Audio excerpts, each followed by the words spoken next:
Entonces, buenos días, no ha llegado ningún estudiante, pero como es sabido, se tiene que empezar la clase a las 9 de la mañana.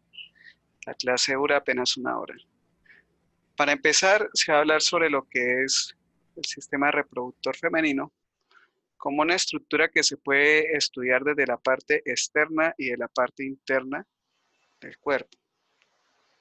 Desde la parte externa, para poder estudiar esta área, hay que colocar al paciente en una posición de cúbito supino, con las piernas flexionadas y con las rodillas extendidas en una abertura de 120 grados. De esa manera podemos empezar a distinguir lo que es el compartimiento anterior y externo de la entrada a nivel de lo que es el introito vaginal. En ese lugar podemos apreciar que hay una gran cantidad de vello debido a que esas zonas deben mantener lo que es la temperatura corporal estable. Y dado que es una zona bastante fría, debe haber una gran cantidad de vello púbico que se desarrolla durante la pubertad. Durante la pubertad no solo crece vello púbico, sino que adicional hay una gran cantidad externa de glándulas de tipo apocrino que están generando grasa en el lugar, una sudoración grasosa o linoleica en su sentido. Y empieza a caer ese tipo de secreción hacia lo que es la zona del vestíbulo vaginal. En esa posición se pueden apreciar dos áreas, una limitada por lo que va a ser la vagina estrictamente dicho y otra zona donde va a estar el ano. Por lo tanto, se van a tener una zona posterior que limita entre los dos, entre el pliegue interglúteo, que es en la zona central, este es el pliegue interglúteo, el isquion, que es el hueso más inferior de lo que es la cintura pélvica, y así formar lo que es el trígono anal. En esa zona se va a encontrar el ano. Mientras que los límites que hay entre el isquion y la sínfisis púbica, que es aquí, van a formar otro trígono de mayor tamaño que en las mujeres tiene un diámetro, perdón, un área interna mucho mayor que en el hombre. Ese es el trígono perianal o urogenital. Como su nombre lo indica, urogenital es porque va a tener la vía que va a contener la uretra y el conducto vaginal. Más internamente va a estar esas dos estructuras. Y si uno va entrando, vamos a encontrar que la zona va a estar conformada por unas estructuras prominentes, prolapsadas. Esas estructuras prolapsadas son una extensión de la piel, los labios mayores del vestíbulo vaginal. Es lo que se ve más claramente a nivel de un modelo cadérico o un modelo en vivo. Los labios mayores, conformados principalmente por piel, pero cuando ya empezamos a entrar hacia la parte interna del vestíbulo vaginal, podemos apreciar que hay unos labios que son menores, que están realmente limitando esos conductos donde se realiza el proceso de excreción de la orina y de penetración durante el acto sexual, que son los labios menores. Los labios menores, a diferencia de los mayores, está conformado por mucosa. Su epitelio es estratificado o plano, ¿sí? Con glándulas de tipo mucoceroso, es mucosa, a estar constantemente lubricado. Por eso se ve brillando. Mientras que recordar que los labios mayores son exclusivamente piel lo que los está conformando. Ya entrando a nivel del vestíbulo vaginal, el vestíbulo vaginal es una zona, mira que no ha entrado nadie, ¿no, Natalia? ¿Tú le compartiste No, el link? aún no. Listo, Sí, claro. allá ellos. El No. vestíbulo vaginal es una zona que tiene diferentes orificios. Uno aquí que es la desembocadura de la desembocadura de la uretra femenina, y uno que es el orificio externo de la vagina. Podemos ver que es de mayor tamaño, el orificio externo de la vagina, está 3 centímetros de largo y aquí de ancho alrededor de 2 centímetros. Mientras que la desembocadura de la uretra tiene alrededor entre 0,3 a 0,5 milímetros. Es muy pequeña y por eso la facilidad para obstruirse durante procesos de tipo infeccioso. Podemos apreciar que hay unos pequeños agujeros que se encuentran en esa zona. Unos que se relacionan directamente con la entrada vaginal y otros con la desembocadura de la uretra. Estas que están aquí son los orificios parauretrales, mientras que los que están acá abajito son los orificios vestibulares mayores. Estos van a ser desembocaduras de unas glándulas que están a ese nivel, de las cuales las parauretrales, que están acá, van a servir para la lubricación del área.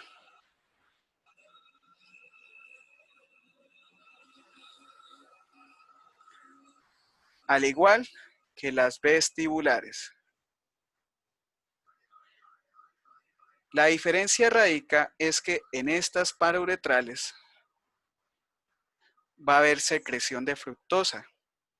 Fructosa que va a entrar dentro del conducto vaginal y va a ayudar a la lubricación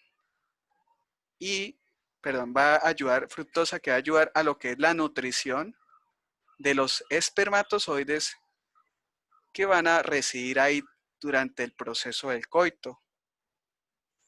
Entonces va a permitir la nutrición, no solo el hombre, por medio de lo que es las glándulas seminales, va a tener fructosa los espermatozoides, sino que la mujer también a través de las parauretrales va a tener esa secreción de glucosa. A nivel microbiológico es importante estudiar esas dos porque en esta suelen anidarse bacterias de tipo Micrococcus, bacterias que son aquellas que viajan desde lo que es la zona anal y contaminan esta área y les gusta anidarse ahí cambiando el pH del vestíbulo vaginal. Pero a nivel de estas inferiores, que son la desembocadura, las glándulas vestibulares mayores, es donde suele anidarse la gonorrea, el gonococo, que son diplococos gran negativos, positivos, no recuerdo ahorita si eran gran positivos o gran negativos, parece que son gran negativos. Y esos diplococos se anidan ahí, perduran ahí en el tiempo. Pueden llegar a producir alteraciones en la mujer, lo que pasa es que no producen obstrucción como producen en el hombre. Esta glándula sirve para lubricar el área, entonces van a ver que la mujer tiene una vagina que está reseca, la mucosa va a estar reseca y constantemente se le va a lacerar, va a tener eritema en el área. Pero la mujer va a ser portadora de ese gonococo y durante la penetración va a llegar a infectar al hombre, va a infectarlo. No es que no produzca síntomas, solo que los síntomas en la mujer no son igual que en los hombres, ya que en los hombres es obstructivo. En la mujer también es obstructivo, pero este lugar no va a afectar ni el proceso de excreción de la orina ni el proceso de penetración. Puede haber purito en esta área y en esa área es donde deben de tomar muestra para analizar el gonococo en las mujeres. Mira que son las 9:10, ¿no, Natalia? Voy a decirle a Vladimir. Yo no le voy a reponer clase. Vladimir, 9:10. Ni un solo estudiante entra. Yo grabo y publico. Y ya.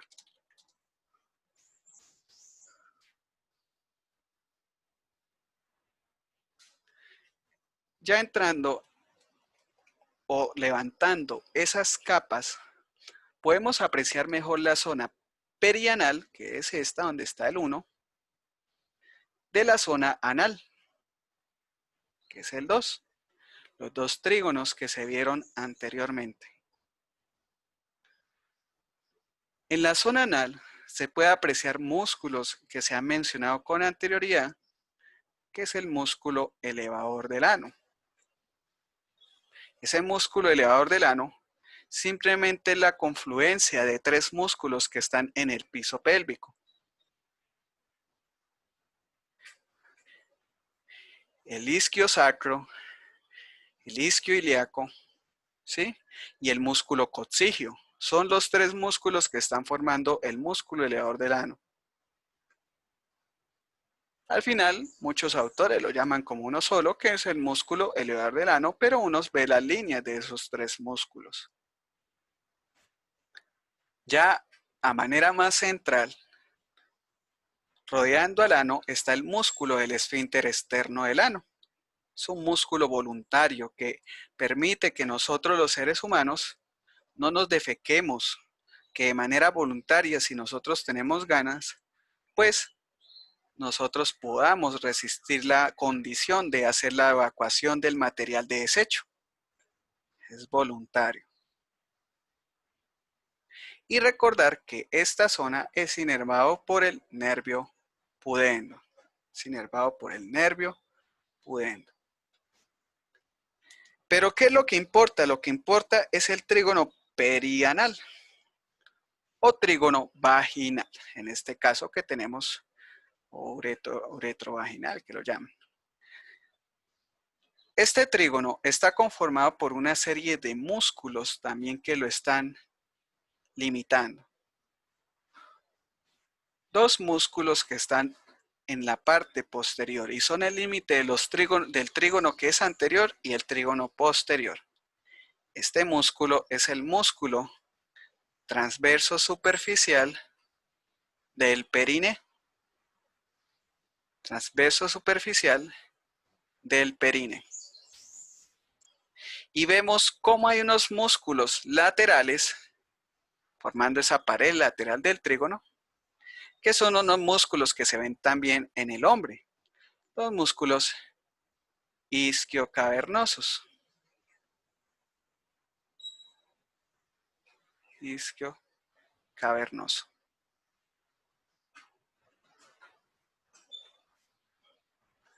Entonces, esos músculos están formando precisamente también la parte blanda de ese trígono perianal. Mientras que hay un músculo en la zona más medial, que es el músculo isquioesponjoso. Este músculo es característico porque a nivel del hombre es el que está envolviendo al cuerpo esponjoso del pene, pero en la mujer no lo está envolviendo. Ya está envolviendo a lo que es la glándula vestibular mayor, que está acá, la glándula vestibular mayor, y el cuerpo esponjoso de la mujer, que está dividido en 2, un cuerpo esponjoso derecho y un cuerpo esponjoso izquierdo. Está dividido en 2, a diferencia del hombre, el cuerpo esponjoso.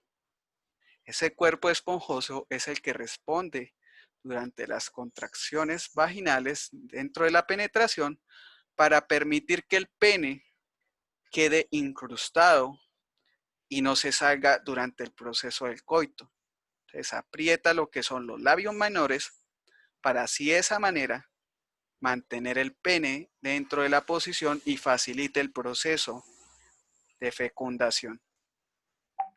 Pero más posterior, recubierto por el músculo isquioesponjoso, va a estar la glándula vestibular mayor y se puede apreciar aquí el agujerito por donde está desembocando la glándula. Recordar nuevamente que la glándula vestibular mayor es donde en las mujeres reside el gonococo cuando se infectan. No es que no sean sintomáticas, la mujer con gonococo también es sintomática. Lo que sucede es que no hay obstrucción como sucede en el hombre que le impide hacer procesos de micción. Entonces no es tan doloroso en la mujer, pero también produce sus problemas. Yo en infectología vi un paciente con meningitis con gonococo. Ya había hecho perfusión, ya había hecho penetración también a nivel de la médula espinal y ahí infectó lo que era la médula espinal, el sistema nervioso produciendo meningitis. Entonces el gonococo puede llegar hasta el cerebro si deja uno avanzar el cuadro clínico. Por eso hay que identificarlo tempranamente. Yo fui parte de esta aceleración. ¿Tiene el micrófono prendido? No, nadie. Entonces, esto es lo que propiamente uno reconoce como vestíbulo vaginal, limitado por los labios menores que ya se han cortado. En la parte superior se puede apreciar cómo los dos músculos isquiocavernoso e isquioesponjoso van a llegar y tocar a esta estructura vulvar que es muy parecida en el hombre y que en algunas mujeres, dependiendo del grado de testosterona, un momento que están tocando la puerta.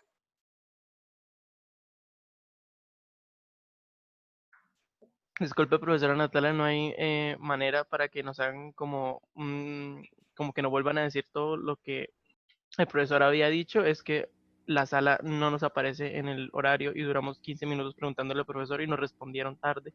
Entonces entramos hasta ahorita. Chicos, yo les había enviado por el grupo el link. Antes de las 10 se los envié. Se los adjunté a las 8:52. El link se los envié por esta sala. ¿Ustedes no vieron el mensaje en el WhatsApp?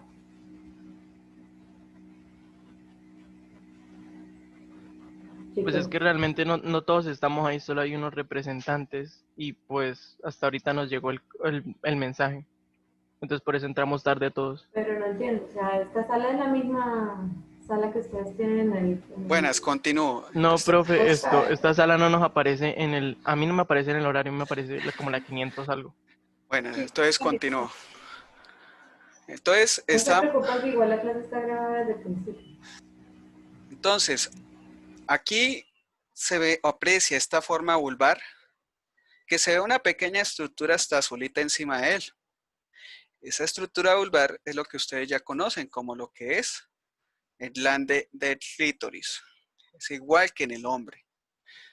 Lo que diferencia del hombre y la mujer es que los labios menores van a formar el tabique o septum escrotal en los hombres y los labios mayores que aquí han desaparecido van a formar la parte más externa de esa bolsa escrotal que es el escroto.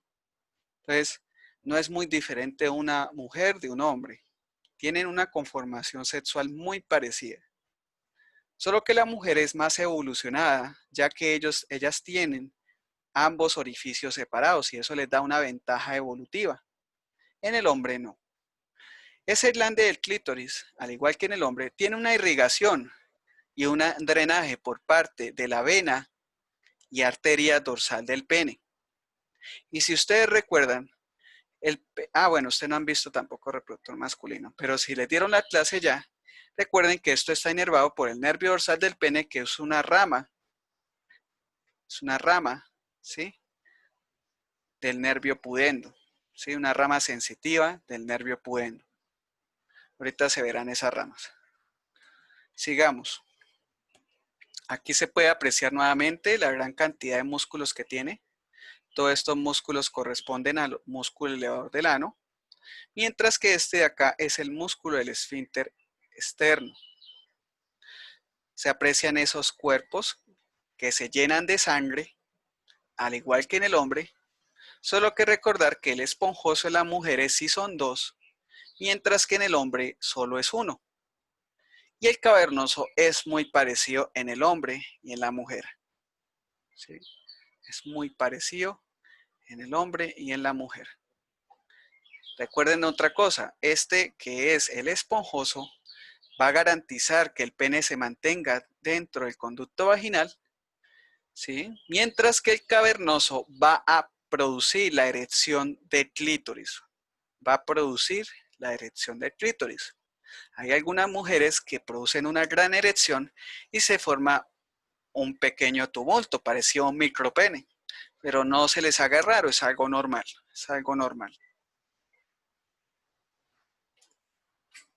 Ya la inervación, de manera principal, es dada por el nervio pudendo. Acuérdense, el nervio pudendo es una rama mixta que sale de los últimos segmentos del plexo lumbosacro. Es el plexo, los nervios que salen al final de la médula espinal. Es somático. Somático.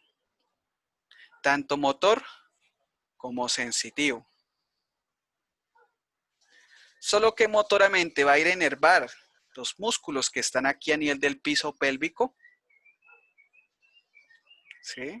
Va a inervar los músculos del piso pélvico, tanto los de la zona anal como los de la zona perianal. Pero él va a sacar una ramita que es sensitiva, va a pasar por encima del clítoris y va a formar el nervio dorsal del clítoris. Va a llegar hasta el dorso del clítoris. Entonces, la inervación motora de esos músculos que hablamos ahorita son dados por el pudendo, o el nervio pudendo, ese mismo que inerva aquí el piso pélvico.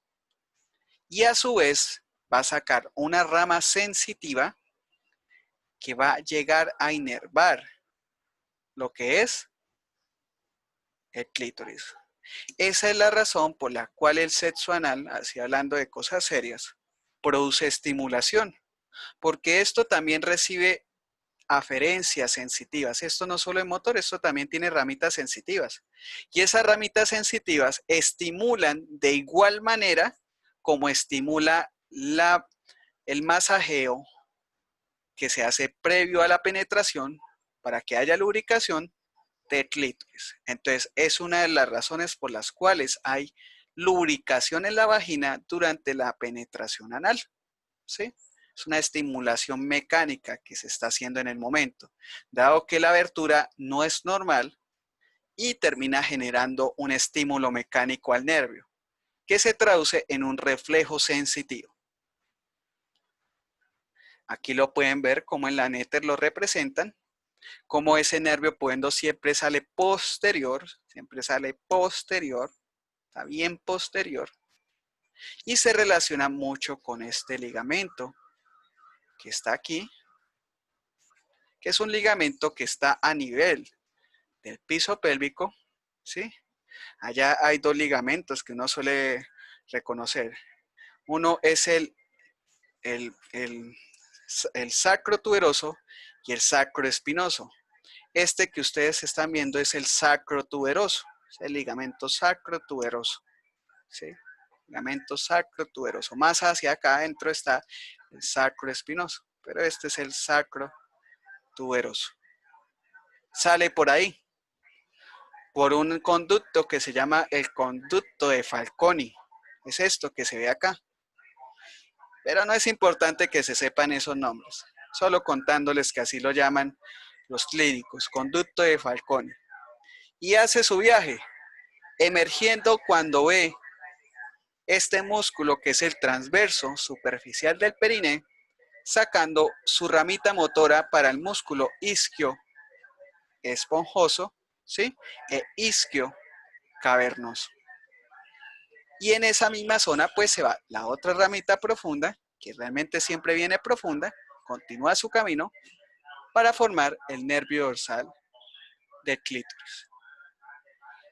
Esta zona no solo es inervada sensitivamente y motoramente por el pudendo. Hay un aporte sensitivo adicional que viene por esta zona de arriba. Aquí se ve un nerviecito llegando solito. Ese nervio que llega es el nervio genitofemoral. Genitofemoral. Ese nervio va a ir a inervar los labios mayores de la vagina. Va a ir a llegar a inervar los labios mayores de la vagina. Llegar a inervar los labios mayores de la vagina. Aquí no le está mostrando qué tanto se extiende, pero él llega hasta los labios mayores de la vagina y en los hombres inerva al escroto. ¿Sí? Lo que pasa es que no lo está mostrando en toda su extensión, pero es para reconocer que sensitivamente inerva el pudendo y el nervio genitofemoral. Estas son las mismas fotos, solo que estamos viendo la arteria pudenda. Esta es la arteria pudenda, ¿sí? Esta es la arteria pudenda dando su irrigación, muy parecido a la inervación, porque es que el nervio se ha acompañado con la arteria, con tanto sus ramas sensitivas como sus ramas motoras, ¿sí? Y no va a haber mucha diferencia entre la irrigación. La irrigación va a ser la misma distribución por la arteria pudenda, que es una rama de la ilíaca interna de la división, esta es de la división anterior de la ilíaca interna, y vamos a ver cómo también pasa por el conducto de Falconi para llegar a irrigar la zona del anal y la zona perianal. La zona perianal.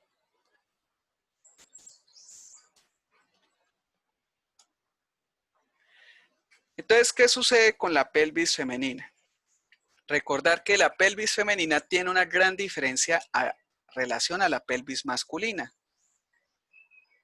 A ver si está por acá. No, no hay una dibujo que compare. Pero esta pelvis femenina en las mujeres es mucho más ancha. Y es más ancha porque las mujeres hacen el proceso de gestación fetal. Requieren que sea más ancha. Porque el útero se tiene que expandir hacia atrás y hacia los lados. Hacia adelante es poco lo que se expande hasta el límite de la sínfisis púbica, pero su expansión desplaza las vísceras a medida que se mueve hacia atrás y de manera lateral durante el proceso de gestación. En relación a la ubicación, recordar que el útero es una estructura que está a nivel de lo que es la pelvis verdadera. Hay una pelvis falsa y una pelvis verdadera. Este es el límite. Aquí no se alcanza a ver todo el hueso, pensé que había un dibujo para decir qué es la pelvis verdadera. Esto es la pelvis verdadera.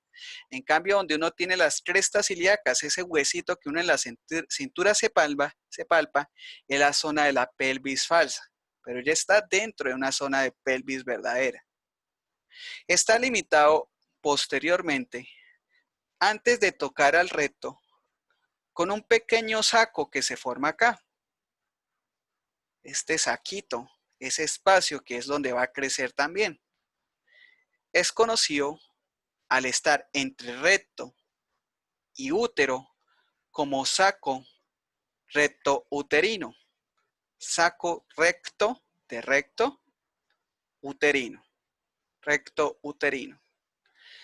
Y también conocido como saco de Douglas.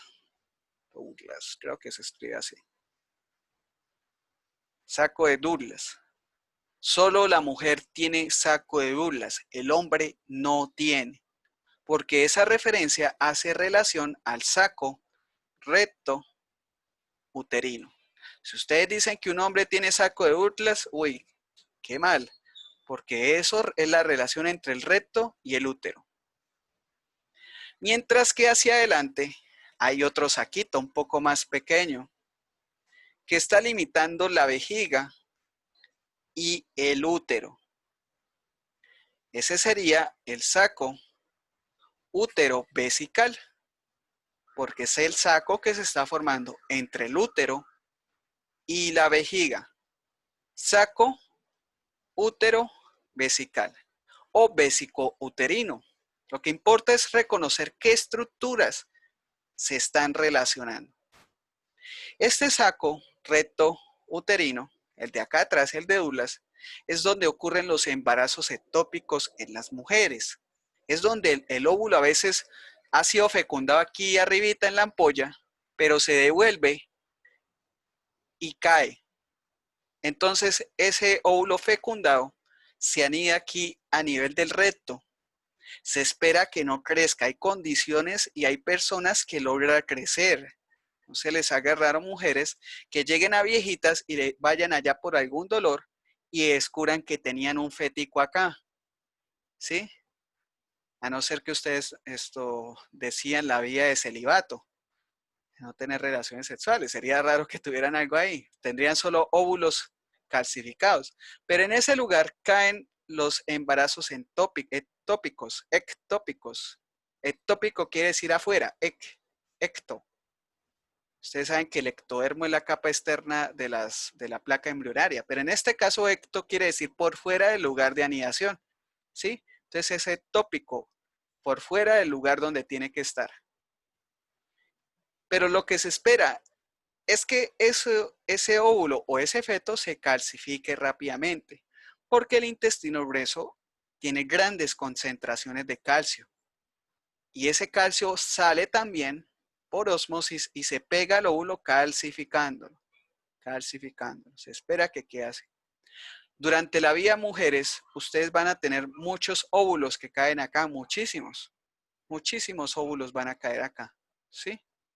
Entonces, no es que sea normal, es algo normal, pero el óvulo es algo tan pequeño que no va a generar problema. El problema es que quede un feto, que ese feto crezca y que genere dolor en esa zona. En este espacio no hay nada así especial.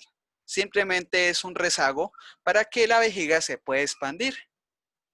Es un rezago para que la vejiga se pueda expandir. Pero cuando crece el útero, por razón de la gestación, esa es la razón por la cual en las mujeres produce esas contracciones vesicales todo el tiempo, produciéndoles ganas de ir al baño. Es algo normal.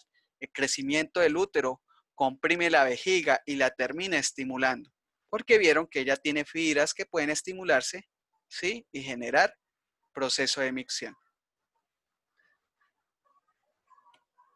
Esto ya muestra pues una cara lateral, esas diferencias que se ven en relación a un corte, ¿sí? Simplemente para apreciar algunas de las estructuras ligamentosas que están a ese nivel. Aquí pueden ver este mismo ligamento que está saliendo aquí. Ese ligamento redondo que está saliendo. No, mentira, eso no es redondo. Ese es el suspensorio del útero. Este es el suspensorio del útero. ¿Sí? Es el suspensorio del útero. Mientras que este de acá atrás es este mismo que está acá. Ese es el ligamento propio del ovario. Ese que ven ahí atrásito es el ligamento propio del ovario. También conocido como útero ovárico, porque conecta el útero con el ovario. Ahorita hay otras que se ven mucho mejor, ¿sí? Pero es para que vean simplemente las características que diferencian entre externo e interno. Y ver que esta estructura que es el uréter guarda mucha relación con el viaje también que tiene el útero. Pueden llegar y ver esta estructura y confundirla de pronto con un ligamento, pero no. Ahorita les digo la imagen donde se ve el uréter y se confunde con un ligamento. Porque este uréter es envuelto por el mesodermo que está aquí a nivel embrionario, ¿sí? Y va a formar luego el ligamento ancho del útero. Entonces lo envuelve también y se confunde con un ligamento. En cuanto a las capas del útero, tiene 3 capas. Una capa interna que es el endodermo. Su función es la anidación del óvulo. Una capa media que es el mesodermo. ¿Sí? El endometrio, perdón, estoy hablando de capas embrionarias. El endometrio es el endometrio. El miometrio. ¿Sí? Y afuera el perimetrio. El perimetrio es seroso, tiene varias porciones, pero solo vamos a hablar ahorita que es seroso. ¿sí? Es seroso, porque recuerden que todo lo que está en contacto con las vísceras tiene una capa serosa. Tiene una capa serosa. Es una capa serosa, ¿sí? El miometrio es supremamente vascularizado. Eso es lo que va a formar la circulación en el fetico. Ahí es donde se da la circulación. Mientras que el endometrio es una capa escamosa. De pronto les han dicho a las mujeres que hacen un frotis escamoso, porque a veces no solo es de cervix, sino también hacia adentro. Y es para ver cómo está ese útero adentro del endometrio. Es un Ana epitelio. Paula Reyes pregunta que si un embarazo ectópico nunca puede finalizarse con éxito. No, es muy Por lo raro. general no, No, no. incluso guarda una estrecha relación. Ahorita que vean no he mostrado todavía la tuba uterina, ¿cierto? No, no, ahorita les explico eso. No se espera que sea exitoso. ¿Por qué no se espera? Porque la irrigación es principalmente dado por esta capa que es el miometrio. Y no solo actúa como irrigación, sino como una barrera de tipo hematoencefálico que evita que entran anticuerpos, virus, bacterias, etcétera. Cuando se pega acá, hace una implantación que hay irrigación, pero es que la irrigación de esta capa es muy poquita.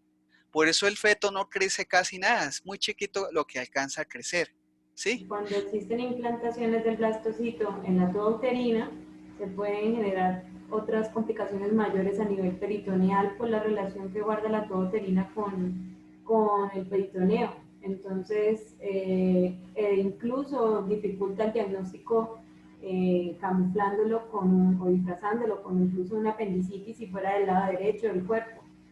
Entonces esto conlleva una cirugía a nivel abdominal en el que se retire La trompa uterina, esta, se quita toda la exactamente. trompa. Bueno, la otra que puede suceder es que el embarazo se pegue aquí al perimetrio. Esto se ha visto que el feto crece más tamaño, porque como se pega y se irriga por la capa del miometrio, alcanza a crecer mucho más. Pero ¿qué sucede? Como el lugar es hostil, esto es parte de la cavidad abdominal peritoneo, empiezan las infecciones a afectar al feto. Entonces, alcanza a crecer como alrededor de 6 a 8 semanas. Aquí solo alcanza a crecer 4 semanas, pero aquí ya se duplica el tiempo, pero tampoco no se va a garantizar. ¿Sí? El problema es que cuando crece aquí, hay que buscar extraerlo. El de acá pasan los años y no se da cuenta, pero el de acá sí hay que extraerlo, porque este fetico se ha infectado y ese feto ya puede producir luego infecciones a nivel uterino y las infecciones pueden llegar a avanzar hasta un cáncer, ¿sí? Las infecciones, si perduran mucho tiempo, producen necrosis y pueden producir también cáncer. Entonces, no es viable que crezcan acá. Es más viable que crezcan, como decía la profesora Natalia, aquí a nivel de la trompa uterina, pero produce dolor y puede producir aquí, sí, perforación. Entonces, hay que quitar la trompa uterina y quitar el feto que está ahí. Lo ideal es que entre dentro del útero. Y les voy a decir algunas zonas para los que se dediquen a fertilidad, porque hay microbiólogos que se dedican a fertilidad, cuáles son las mejores zonas para la implantación. Hay zonas muy fortuitas y hay otras zonas que son las más adecuadas. Listo. Son las 3 capas. Esas capas se están reemplazando cada 24 días, ¿no, Natalia? Usted que es mujer, 18 días. 28 días. A mí siempre se me olvida el ciclo menstrual. Entonces recuerden que el endometrio es el que tiene igual una relación muy estrecha con el ciclo menstrual. Él es en el que ocurre el recambio de esta capa eh, con el ciclo menstrual. Adicionalmente, ustedes habrán escuchado la endometriosis, que es ese engrosamiento de la capa interna del endometrio y crecimiento, digamos que no solamente a nivel interno, sino en lugares donde no debería estar, lo cual dificulta una implantación en las mujeres que tienen esta condición de endometriosis. Okay. ¿Por qué pueden salirse los óvulos? Pregunta Camilo Contreras. ¿Por qué se salen? Ya les muestro ahorita cuando veamos los ligamentos por qué se salen. Acuérdame, ahorita que pasamos a los ligamentos, creo que es la siguiente diapositiva esta, ¿sí? Después de esta les voy a explicar por qué se sale. Pero miren la posición de los ovarios. El ovario tiene una posición que algunos libros le dicen que es transversa, pero no es transverso, realmente es transverso y oblicuo, ¿sí? Es transverso y oblicuo. Ellos se van para atrás. Y la razón, voy a adelantarte algo, ¿por qué se salen? Porque durante el proceso de secreción hormonal, la prostaglandina hace que estas trompas de falopio, antiguamente conocidas, pero conocidas actualmente como tubas uterinas, se muevan y realicen movimientos. Esos movimientos lo hacen ligamentos que están aquí. La inflamación, las prostaglandinas son agentes inflamatorios, se han visto. Y esa inflamación hace que estos ligamentos se tensionen y lleven esto hacia afuera. Entonces, si perduran mucho las prostaglandinas, se separa mucho el infundíbulo de la zona y hacen que los óvulos que estén viajando acá, ¿sí?, que tienen que caer es al útero, se devuelvan y hacen que caigan es hacia la cavidad abdominal. Esa es la razón. Ahorita te muestro de mejor manera cómo sucede eso. Pero aquí es para mostrarles algunos ligamentos que se ven en esta vista. Esta es una vista que aquí es posterior porque ustedes ven aquí el recto, mientras que adelante están viendo aquí lo que es la vejiga, ¿sí? Acá hay una serie de ligamentos que resaltan de esta estructural. Primero es este que se va hacia atrás, que va hacia el sacro. Por lo tanto, recuerden que con el aporte posterior, pues atrás tenemos el sacro, el hueso. Hacia atrás, bien atrás, está el sacro. Ese es el ligamento útero-sacro. Sirve de sostén posterior al útero. Está rodeado por unos ligamentos que se llaman ligamentos cardinales, que no se ven aquí. De pronto en otra imagen les puedo mostrar. Pero los ligamentos cardinales se ven anteriores, ¿sí? Y ese ligamento útero-sacro se ve posterior. De aquí vamos a ver cómo un ligamento, ¿sí?, suspensorio del útero va a estar ascendiendo, ¿sí?, de manera anterior, siendo envuelto por este que ven aquí, que es el ligamento lato o ancho. Ya lo vamos a ver ahorita en la otra imagen. Esto simplemente es para que ustedes aprecien cómo están posicionados los ovarios, que realmente no son transversos como dicen los libros, sino realmente están más oblicuos. Ellos caen un poco hacia atrás, ¿sí? Y aquí pueden ver las arterias y venas que los están drenando e irrigando. La arteria ovárica y la vena ovárica. Estas dos tienen diferencias. ¿En qué la tienen? La tienen en que la arteria ovárica es una rama de la aorta abdominal. Esta, tanto la derecha como la izquierda, es una rama, esta es la izquierda, esta es la derecha, son ramas ambas de la arteria abdominal. Pero ¿qué sucede con la vena? La vena ovárica. La del lado izquierdo va a drenar en la arteria renal, acuérdense, esta drena en la arteria renal. La vena. Por eso, la vena, drena, por eso estoy diciendo drena. Drena en la vena, perdón, vena renal, sí. Drena en la vena renal. Pero esta, del lado derecho, drena en la cava inferior. Esta que ven aquí, drena en la cava inferior. O sea, hace un recorrido parecido igual a su homónimo, la del lado derecho.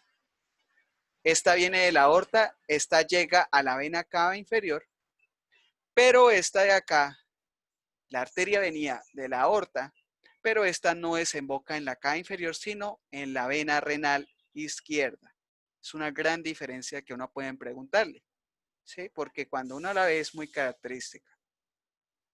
Esto va a llegar a drenar e irrigar el ovario y parte de lo que es la trompa y el útero, ¿sí? Tienen esa función. Sigamos acá. Aquí se pueden apreciar, esto es de la sobota, esto es de la neta, no, tiene más pinta de ser de la sobota. Esto es un libro, esto es otro libro de anatomía que hay, donde está mostrando un poco diferente los dibujitos, ¿sí? Solo mostrando aquí la posición normal que tiene el ovario. Mire que aquí lo están tirando. Esta es la posición como uno lo ve, pero esta es la posición normal que él tiene. ¿Sí? Esta es la posición normal que él tiene. ¿La ven? Sigamos. Aquí se ve el ligamento útero sacro. Y aquí se ve el suspensorio del útero. Por lo tanto, ¿qué sucede con estos señores? Este útero, cuando uno lo ve, realmente ve más es su visión posterior, porque si ustedes ven aquí, ustedes tienen que los ovarios caen es hacia atrás, no hacia adelante. caen hacia atrás. Miren aquí, caen hacia atrás. Si yo esperaría verlo aquí, no lo vería. Lo vería es hacia atrás. Entonces, realmente uno cuando le muestran esta imagen siempre es una visión posterior. ¿Qué estructuras podemos ver aquí de manera general porque el tiempo es contado? Primero, que el útero se divide en varias partes. La primera es que él tiene una entrada. Esta entradita que voy a colocar con negro porque eso no se ve con rojo.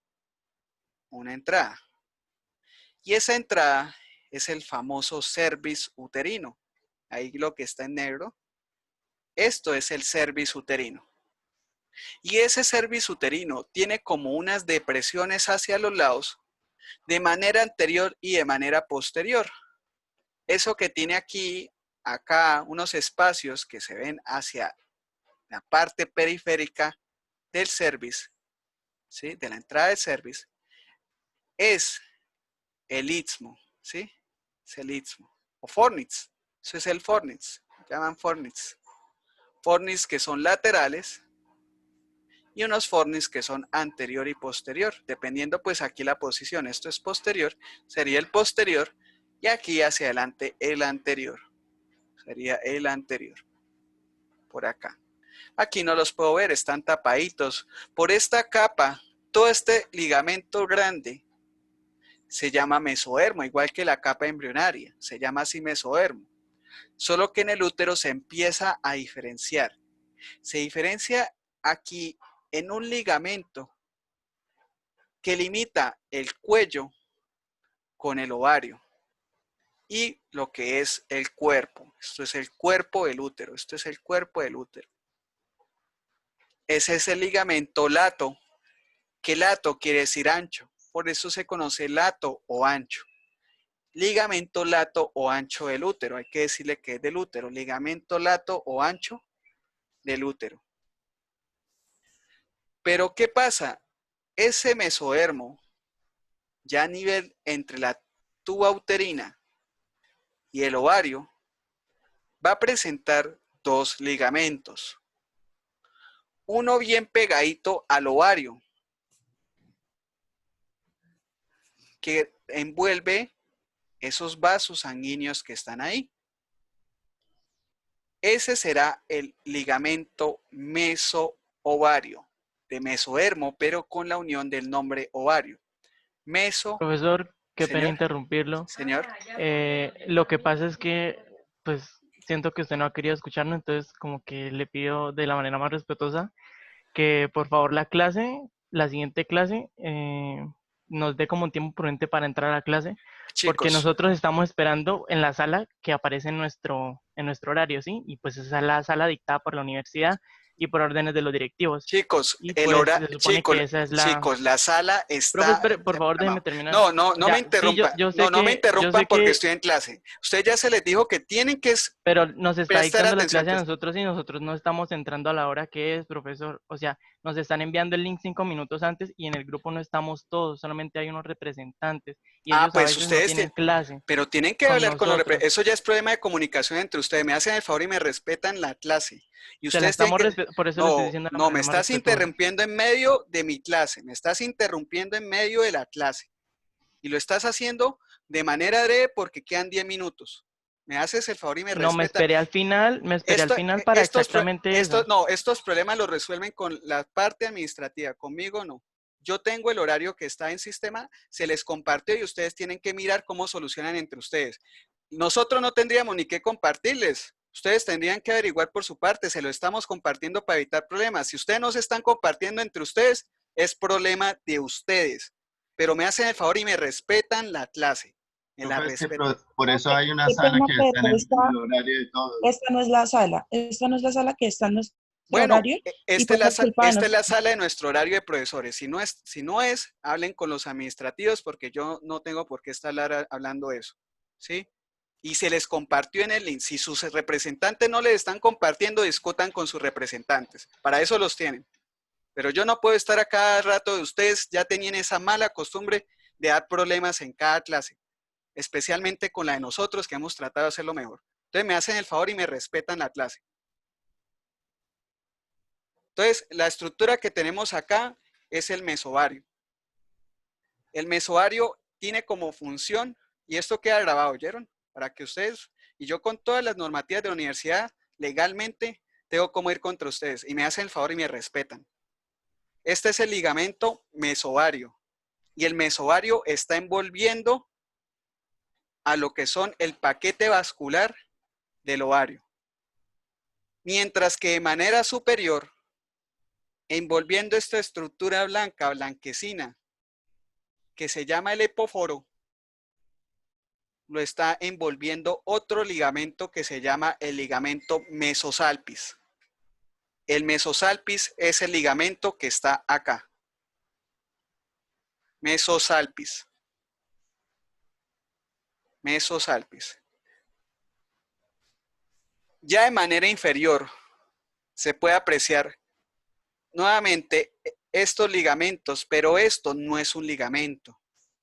Esto es la estructura que viene por las vías renales, que son los uréteres. Ahí se ve el agujerito. Eso es el uréter. Eso es el uréter. Él comparte viaje con ese ligamento que va a estar a ese nivel, que es el ligamento, ¿sí?, redondo. Es el ligamento que va a ascender. Es el ligamento redondo. Ligamento redondo. Por lo tanto, él tiene varias partes. El cuerpo, el cuello y el fondo. Esto es el fondo. Esto es el cuerpo. Y esto es el cuello. Y ahí se ven los ligamentos cardinales que están envueltos en grasa. Esto que se ve aquí son los ligamentos cardinales. Y son reconocidos porque esos ligamentos cardinales es por donde está entrando la arteria uterina. Y nos tenemos que Arteria averiguar uterina. cuál es el Daniela. Me haces el favor y me respetas la clase. Me haces el favor. Esto se lo voy a pasar a la directora de ustedes, la directora de microbiología. Ustedes son terriblemente irrespetuosos. Me hacen el favor y respetan la clase. ¿Sí? Porque hace 8 días ustedes nos hicieron una jugada mala y yo no me voy a aguantar más. ¿Sí? Porque esto se lo voy a pasar a las directivas también. Hacen el favor y respetan. Les falta normas sociales de educación. No conocen lo que es el respeto. Hacen el favor y respetan. Ustedes tienen que averiguar. Ustedes tienen que averiguar. Yo no tengo por qué decirles tampoco. Nosotros les compartimos. Y se les compartió para evitar líos. Y aún así están sacando problemas. Pues, ¿qué les pasa? Respeten. Respeten porque ya están grandes para ser unos irrespetuosos. Respeten. Entonces, esta arteria que se ve entrando entre el ligamento cardinal es la arteria uterina. Esa arteria va a irrigar el cuello y parte del cuerpo. Solo que el cuerpo de manera superior se ve irrigada también por la arteria ovárica.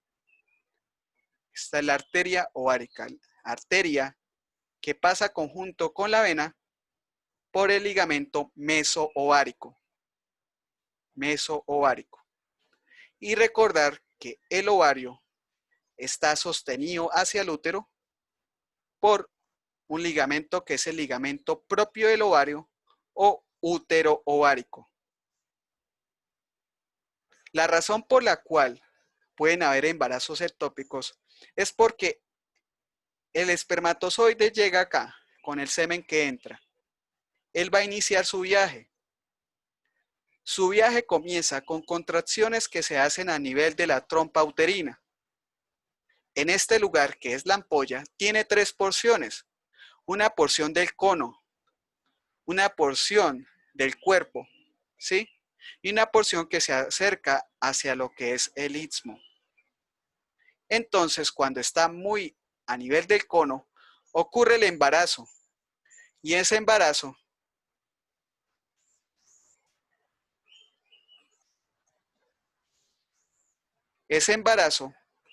por los movimientos de los ligamentos que hay acá, pueden hacer que muevan ese óvulo en vez de desplazarlo hacia atrás, sacándolo por fuera de la trompa uterina. Sale por fuera. Se espera que no salga debido a que este lugar, que es el infundíbulo, tiene un sistema de acoplamiento que son las fimbrias uterinas. Esas fimbrias tienen proteínas de tipo actina que están atrapando el óvulo. Están atrapando el óvulo. Entonces se esperaría que el óvulo no cayera a pesar del movimiento y lo atraparan y volvieran a tratar de enviarlo. Pero lo que sucede es que esas fimbrias pierden la capacidad de tener actina después de que han atrapado el óvulo durante su salida. Sale de acá, del folículo de Gram, y lo atrapan. Y esa proteína, al tratar de despegarse de acá, desaparece en gran cantidad y por lo tanto el óvulo al devolverse puede no ser atrapado nuevamente por esas fimbrias. Por lo tanto, es una de las razones por las cuales hay embarazos ectópicos. Se espera que este segmento vuelva a estar aquí íntimamente en contacto y garantice que no se salga el óvulo, pero puede separarse por ligamentos que están aquí, ligamentos que extienden el infundíbulo, este que está aquí, ¿sí? Este que está aquí. Y ese se llama ligamento infundíbulo pélvico. Es muy diferente al que hay acá, que es el ligamento suspensorio del ovario.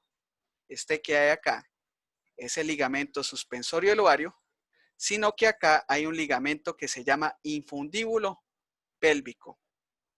Infundíbulo pélvico. La vagina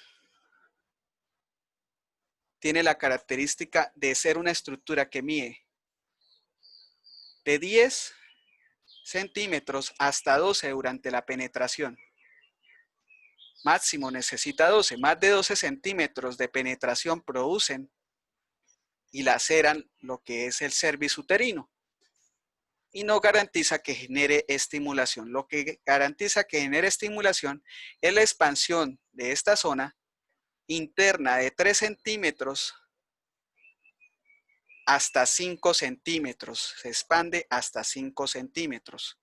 Y eso garantiza la estimulación de esa zona para que haya una adecuada lubricación interna y luego con ello haya un proceso de contracción vaginal.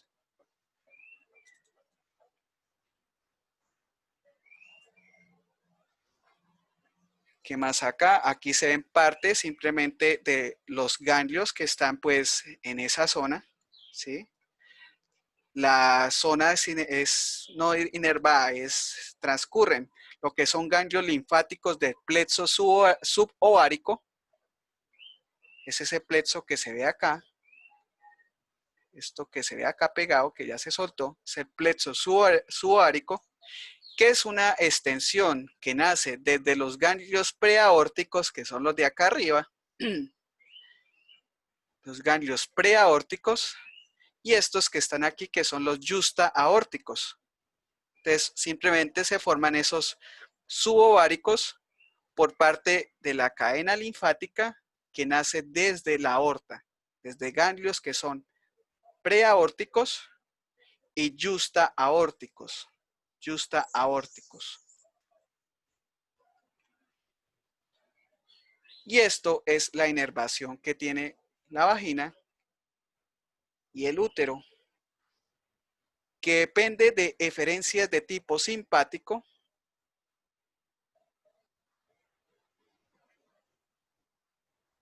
Aquí se puede ver cómo luego eso va a permitir la liberación del óvulo, ¿sí? Y de eferencias de tipo vagal, solo que sacras, que salen precisamente los segmentos S2, S3 y S4.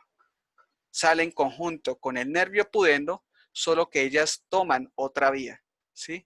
Pero estos son los núcleos de S2, S3, S4 de la columna lateral. Listo. Y chicos, me hacen el favor y sean respetuosos. A ustedes les falta mucho, mucho por aprender, ¿sí? Y me hacen el favor, si ustedes tienen alguna discusión por horarios, no es con nosotros con quien discuten. discuten ustedes con las directivas. Y esta no es la hora para preguntarle al profesor si esta es la clase o no. Y no me mientan, porque hace 8 días entraron con esta misma sala y se les comparte un link en un grupo que está de manera comunitaria. No digan que están solo los representantes, ahí están todos. Otra cosa es que ustedes no quieran leer los mensajes. Entonces no saquen excusas. Con esto he terminado la clase. Hasta luego, profesor. Muchas gracias.